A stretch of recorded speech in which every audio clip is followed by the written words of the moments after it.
Good morning, good afternoon, good evening, good night, once again, everyone out there. Um, so just finished watching the season finale of Cloak and Dagger, and so this is again nothing I extremely prepared for, wrote down, or whatnot. Just kind of my impromptu thoughts on it as a series and the finale specifically. First of all, I have to say as a series, I really enjoyed Cloak and Dagger. Um, like many people, I have to be honest that there was, like I said, a little, for lack of a better word, hesitation, not hesitation, but trepidation, knowing it was going to be a freeform show, which is previously Disney Family, I mean ABC Family, which is owned by Disney.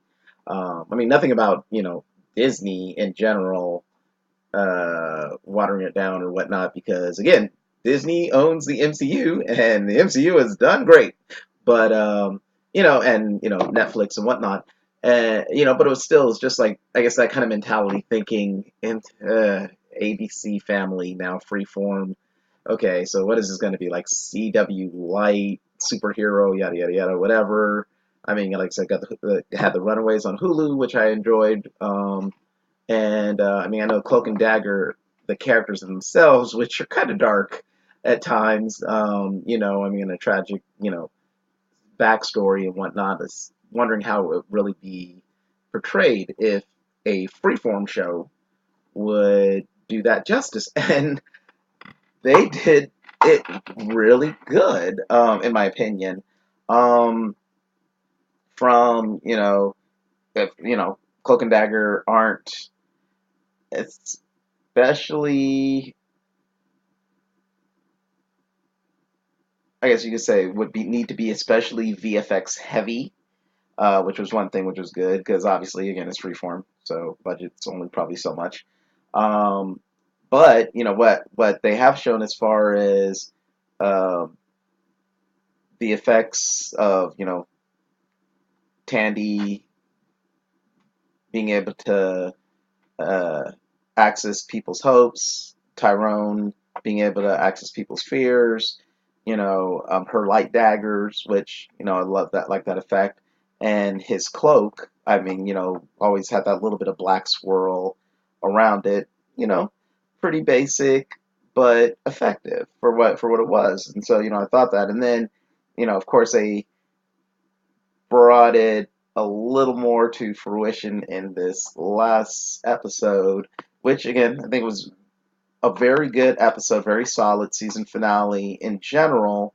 Um, except I have to say, near the very end, and of course, again, this brief little review, but spoiler. I mean, if you haven't watched it yet, I'm hoping you have. But and I'll try to be kind of vague about it. But if you haven't, I'd recommend going and watching it before you listen to this. But like I said, I'm not going to get into details, so I don't think it'll be anything that'll spoil it.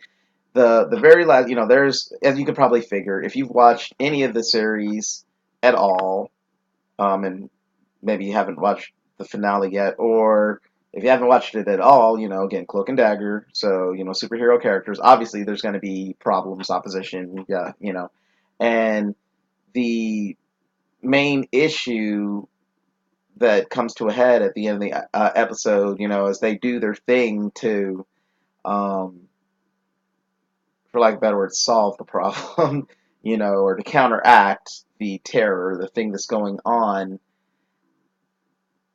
The fact that and they've had some good music through, the music has been, not bad during the series and, help with the mood and whatnot. But during this scene, kind of like I think, pivotal scene, you know, defeating this thing, for lack of a better phrase, the selection of music they they played, which was kind of poppy, along with just the shot of the way it was shot just seems so campy to me. And for lack of a more, that scene itself was very ABC Family, if you will, or Freeform. Whereas the series in general, I didn't get that feeling. Again, yes, it's a teen show. I mean, yes, it's not as dark as gritty as a CW show, like the Arrowverse or anything, or even the Marvel Netflix. But it the overall tone has been, like I said, serious, serious. I mean, as far as not jokey, campy. I mean, of course, there's humor in it and everything, but it was like not ultra dark and gritty and whatnot. It was, I mean, again, these two teenagers looking at their lives, their development as characters, the situations that go on, and the mood is done very well, I think, for each of the things that they're in, for the different scenes and whatnot. Um, and again, from the beginning of the episode with the creatures called terrors, which is, I guess, basically like the dark force energy or whatever the energy that Roxxon tapped into, with, which I'm guessing is a kind of form of the dark force energy, um, and how it infects people and everything. I mean, the that was, I think, well done, as far as, I mean, not over the top campy. The scene where, and we are in spoilers again, um, Tyrone and Officer O'Neill are, arrested by the bad cops, which it seems the majority of the precinct are bad cops. Um, you know, I mean, that was done. That was played well. His Tyrone's speech to the officer, who almost lets them go because they're captured. Very well done. Um, and then chaos just breaks loose. And all these scenes so well done, and I think well paced. But then, like I said, you come to this, not the final scene or shot of the show, but you know one of the final scenes, as far as the, again, climax against the force of evil, or however you want to put it. Just I don't know. Like I said, maybe some of you, if you've watched it, you can give me your thoughts or reactions to it as well. Because, like I said, I enjoyed the episode, as I've enjoyed the series overall, and that just kind of threw me for a little bit of loop. But overall, I would definitely recommend Cloak and Dagger if you haven't seen it, because it is a really good show. I mean, it's on Freeform and of course on Hulu. Um, which I'll make a comment on in a minute too, something related. Um, I do have to say, as I made a mention of, the effects I thought were thought were well done. Um, you know, I was waiting to see if they were, if the characters Cloak and Dagger in the comics, of course. Whereas throughout the series, as Tyrone is learning his powers and learning to control him, um, it's just been basically, see him teleport here or there, the, swirls of black around him a little bit. And then, he got his brother's cloak, which he said helped him control things, which, you think, why would that be? But, I think that's more of a psychosomatic thing. Um, and then that gets shredded, and then Tandy gives him the hoodie that she took from Tyrone as a child got their when they were infected, with the dark force energy, the energy that Roxxon tapped into, whatever.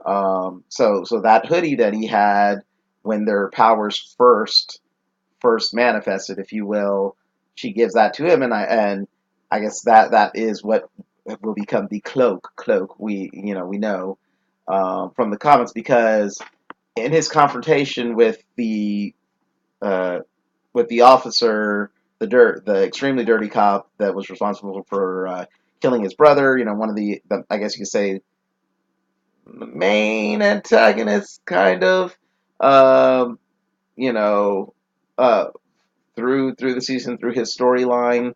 Um, you know, after he confronts him, he's not afraid of him. The officer, of course, tries to pull a quick one to kill him, and then we see the hoodie cloak, the blackness reach out and grab him and suck him in, which is from an aspect from the comic, because Cloak is again a connection to the Dark Force, and of course how he teleports and whatnot, but it can embrace others. It can suck them into that Dark Force dimension, that dimension full of terrors and horrors and whatnot. So that was very, very nice to see. Again, and any of you who've read Cloak and Dagger or seen them in whatever any iterations, comics, cartoons, or whatever, should have an idea what I'm talking about. Um, so that was very interesting, and I wonder how much further we're going to go with this, because we know we have a season two. Um, the villain I've seen is going to be Mayhem, as the little teaser says. Season two will be Mayhem, which, again, spoilers. Officer O'Reilly meets her demise. I mean, in the confrontation with the why can I think of his name? The officer that killed Tyrone's brother. Um, you know, as he tries to kill her, shoots a vein. She's infected. Looks like she falls into the river. And at the very end, we see her claw out, her eyes glowing, and teaser says it will be Mayhem, which I myself don't know the character offhand, but I know it is the little bit that I looked up. I mean, it is a villain of theirs, someone who I believe when I looked it up said she died by poison and was resurrected by Cloak and Dagger somehow in the comics. So of course they're doing a spin of that, and Officer O'Reilly will be Mayhem, and I guess the main, or one of, if not the main antagonist for season two.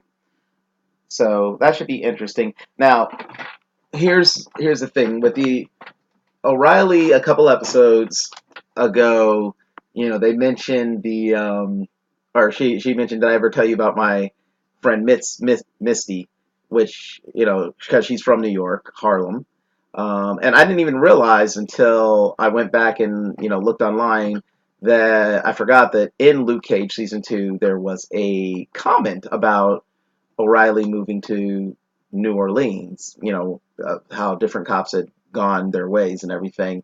And I didn't even pick that up at first. I didn't think about it until I saw, an article about it. And I was like, oh, okay, cool. And then she mentioned her friend Misty, alluding to, she said, I've seen this before, I guess, referring to super powered individuals, things going on. And, there was, as with all these shows, the Netflix shows, which again, they're set being the MCU, but seem more MCU adjacent, as they really reference kind of like Agents of Shield. And I've gone on this rant before when I first started talking about Cloak and Dagger, and they reference things in the movies, like in the Netflix, of course, the incident originally, and then in Jessica Jones, the Sokovia Accords. Um, but and I can't remember if it was mentioned in Luke Cage or not. But anyway, um, but of course, the movies never refer to the show, so it's said to be part of the bigger universe. And then that was the question for some other shows coming out for Runaways, which I can't remember offhand any overt things to suggest they were connected. And I mean, I've read some things that say they are and they're not. But with in Cloak and Dagger, with that O'Reilly mention in Luke Cage, and then her mentioning Misty, I guess that's their little thing to say, connection. And then in this episode, the season finale, we have the head of Roxxon make a comment. Tandy asks him, why, like explaining why are they doing this. What's, he explained power, and power leads to more power. It's hard to keep up with the Joneses, he says, the expression, or in this case, the Starks and Rands. Of course, referring to Tony Stark, Enterprises, and Danny Rand, Iron Fist from Rand Enterprises. So there's just another little tidbit to, insinuate, of course, this is part of the Marvel Universe. But my question is this: is it the Marvel Universe, just in general? Because, again, Cloak and Dagger are part of the Marvel Universe, comic-wise and whatnot. And it's saying, okay, this is, these similar characters in the Marvel Universe, but is it the MCU as we know it? I mean, that may seem kind of confusing to some, but I think that's kind of a valid question. And again, I would appreciate any thoughts or comments to this yourselves, because like I said, I believe I believe the showrunner or one of the writers did comment that it is, officially in the MCU, akin to the Netflix shows and whatnot. But again, when there's not that correlation, again, I get the movies are movies and the shows are shows, but when they're just kind of offhanded references here or there, um, yeah, it makes wonder. I mean, again, truly, how connected are they? And is it truly the same universe? Or is it kind of, as DC seems so fond of? I mean, both DC Marvel, they have their multiverses and whatnot. Where DC goes all for that. Yeah, I mean, and Marvel does in different events and this and that. But I mean, as far as the shows and whatnot, whereas on, in the Arrowverse, we've already had Crisis on Earth X, explaining, Earth 1, 2, 3, 4, 5, 7, 8, 10, whatever. Um, is that maybe kind of a thing here where the MCU proper is one universe, and then what we see in the shows is another universe? Or, like I said, is it truly the MCU we know and love? And to that, I would hope that they do bring some more connection. I mean, just hearing those little tidbits are cool, but it would be so nice to, like I said, see more. Again, I know we're not going to get cameos by the Avengers or, no, a number of people. I mean, in Agents of Shield, at least we got Nick Fury and Maria Hill a couple times, and Lady Sif. That was good. And it would be cool if, maybe, I mean, we got a Hawkeye at some point, but again, I mean, it's Jeremy Renner, so I don't know if they're going to do that. But even, like, or at least, like I said, as we now have a connection, more of a connection between, for instance, Luke Cage, so Netflix, and Cloak and Dagger, why not have, Mike Coulter, Luke Cage, some type of connection?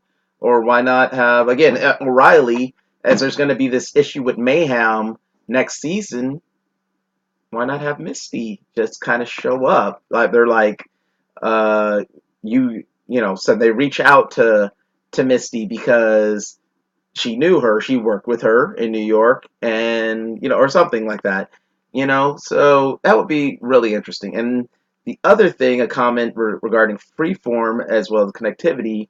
So after I finished watching Cloak and Dagger on Freeform, which is again on plays on Hulu too at the same time or right after, um, the Marvel flip thing came up again, and show started, and I was like, wait, what is this? This looks familiar, because I didn't know what it was, and then I realized it's like, wait, it's Runaways, because like I said, I as I did my review, and I love the Runaways, even though I wish it had been a little more faithful to the comic, but so yeah, so Runaways started playing on Freeform, which I thought it was going to be a Hulu. It's a Hulu original. I thought it was going to be original and exclusive. So that has me wondering more like, okay, are they going to start playing, like, when season 2 of Runaways comes on? Is it going to be on Hulu first and then down the line come to Freeform? I mean, the Freeform, they'll kind of backwards share that compatibility, and along with that, that also brings up, as I said in my Runaways video and in Cloak and Dagger, as far as connectivity, will we have a Runaways Cloak and Dagger crossover? Which, anyone who's a fan of the comics, which again, read the Runaway. I mean, if you can get individual ones, then do that. But or you can the trade, get the collection of Runaways. I've got one, two, three, and four so far, and there's a new series running which they'll have a new collection of. But get the complete collection of the Runaways, if you will. By Brian K. Vaughan. It is an amazing comic. But anyways, in Runaways, like I said, there is an issue with Cloak and Dagger, do they meet Cloak and Dagger, misunderstanding, of course, superheroes. One thinks one's right, wrong, whatever. Then they realize, oh, okay, we're all on the same team here, yada yada yada. Anyways, but yeah, I mean, I that's a crossover I would like to see again. If we have this cross pollination, between we know, well, like I said, free form Hulu shows apparently. I guess is like I said, what I thought was going to be a Hulu only thing, Hulu original is now playing on Freeform, and of course, like many TV shows, Cloak and Dagger, which premieres on Freeform, also plays on Hulu. You know, I don't see it being a far fetch of getting a little runaway Cloak and Dagger crossovers. And then, as I said, we've had our allusions to the Netflix, if not the larger MCU connection. So let's see some synergy. Let's see some cross pollination here. That would just be so freaking awesome. Again, each of these shows are so great, and I mean, like I said, I love Marvel so much. I mean, again, I love DC too. Again, I'm a comic fan. I love Marvel. I love DC. I love Image, which um, I mean, I'd love to see some Image properties, try to be adapted furthermore. And like I said, we have things like Netflix has a deal or bought Millar World, Mark Millar's work. We have so many now beyond the big two properties coming in TV and some movie stuff as well. I just love it eating it all up. But again, as the big two are Marvel and DC, the ones people inevitably will compare, contrast, whatever. Like I said, I've generally been a Marvel guy more than anything. Batman was always first and foremost my favorite individual character since I'm trying to remember. I mean, I'm sure I saw like the Super Friends and this and that, but especially since Batman 1989, you know, Michael Keaton, Tim Burton, Batman has been, you know, the Dark Knight, But as far as the overall world and characters, starting mainly with the X-Men and Spider-Man, uh, along with my little brother, rest in peace, as you, bro.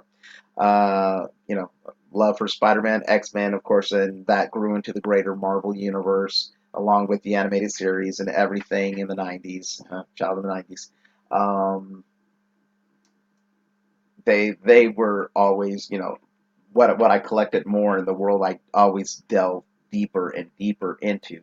So again, having so many great properties in the movies. Again, Affinity War, freaking awesome. Black Panther, awesome. I mean, all of Marvel in general. The movies have been great. Yes, there have been some not as great, but we haven't had any like terrible misses in the MCU.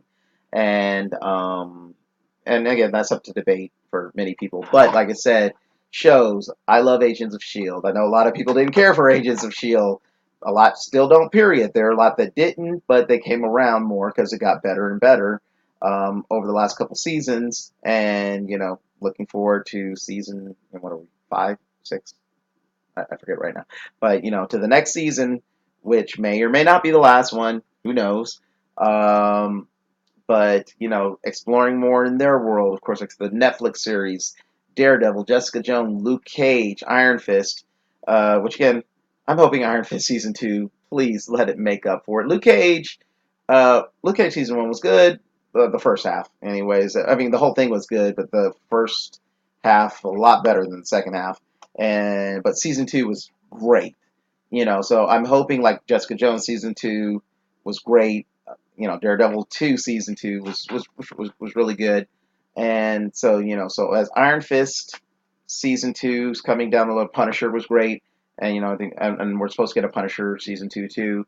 I look forward to those, great shows, great content. Like I said, I liked Runaways. I really like Runaways. I like Cloak and Dagger, which are within, again, the Marvel universe, all slightly different, genres. But they all work. And again, I want to see that cross pollination. Again, it doesn't have to be a lot. You don't want oversaturation, just but little things here or there, a cameo here and there, or so, this last season of Luke Cage, and I'm getting off on a tangent here. I'm sorry. We had one episode with Danny Rand in it. Cool, great as it is. That was good as it is. That's all needed. He didn't have to be all throughout it. Again, and Jessica Jones. I mean, was Luke Cage in there? No, he wasn't. But again, we have supporting characters, of course. Mention of Karen, Foggy, um, and I'm forgetting Jerry. Yeah, Carrie Ann Moss's character, Jerry Hogarth. Again, we have all the sub characters showing cross pollination again because we know this is the same world. They go in the same circles, and of course we have the Defenders. So, like I said, we have the Defenders. Would love a little Cloak and Dagger, Runaway, something, maybe a Netflix, Hulu, Flash Freeform amalgamation, blah blah blah blah. And I can dream. It may or may not ever happen, but I can dream. Maybe a cameo somewhere in the movies that we see something about the rest of the Marvel Universe. Again, this growing epidemic of superheroes. Again, Harley here, like I said, maybe somewhere in one of the Marvel movies. I doubt it'll be, the Avengers, all the grand things that are happening. But, be it Spider-Man, Far From Home that's coming out, or something, some mention of Harlem's Hero, or, The Man Without Fear, or yada, yada, yada. Again, it doesn't have to be overt, doesn't even have to be a full cameo, which, I mean, I'd love a cameo, even just maybe just to see him on TV, like a clip or something, someone interviewing them or something. Again, well, Matt's, again, spoilers, if you haven't seen Daredevil and I mean, all of the things and Defenders with some women, because we are getting Daredevil season 3 at some point. But, supposedly Matt Murdock is dead right now. So, of course, we can't see him as a lawyer doing anything right away. Well, Daredevil's dead. And again, as opposed to the comics, he's not a major figure. I mean, Hell's Kitchen knows him and fears him. But the whole thing I mean, as far as Matt Murdock, I don't know what kind of story they may have crafted for him. So, when he does reappear, he could. Anyways, I'm sorry, I'm going off on a tangent in my own fantasy world right now. So, thank you for listening to my ramblings. Get back to it. Cloak and Dagger. I give it, I don't know, 4.5 out of 5. I don't know, or 8 out of 10, or however you want to say. I mean, good show. I recommend it. I recommend them all. Anyways, thanks for watching once again. As always, feel free to share, subscribe, hopefully like, or the like, and as I said, feel free to leave comments. Let me know, have you watched Cloak and Dagger? If so, what are your thoughts on the series as a whole and that finale? And especially which part I'm wondering about. If you haven't, does this give you any vigor, any additional want to go watch it now? And just in general, any thoughts, comments appreciated, and of course, request, if I can get to it, or if it's something I haven't already just looked at on my own without a reaction or whatever, or any additional type of content suggestions. Appreciate it as always. Thanks.